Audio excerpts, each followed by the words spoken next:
জয়গুরু জয়গুরু জয়গুরু। মহাপ্রভু কথা 81। গতদিনের পরের কথা।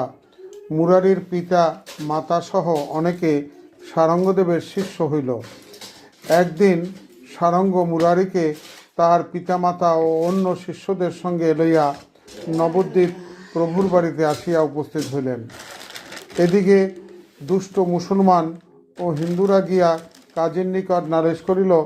কাজী প্রথমে তাহাদের কথা কানে নিতে না, ভাবিত যে নিমাই একজন মহাশয় লোক, তারপরে পণ্ডিত, রাজ্যের মধ্যে তাহার পদ উচ্চ।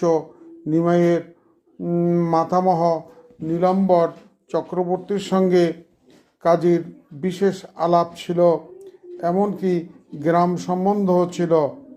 নিমাইয়ে নামে অভিযোগ শুনতে শুনতে একদিন কাজী সদল বলে নগরে গমন করলেন।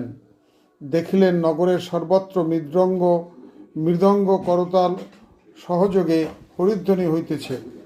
তিনি কাহাকে নিবারণ করিবেন? সকলেই উন্মত্ত। তখন একটি বাড়িতে কাজীর লোকজন ঢুকে মৃদঙ্গ ভাঙিলেন, কীর্তন বন্ধ করিতে বলিলেন।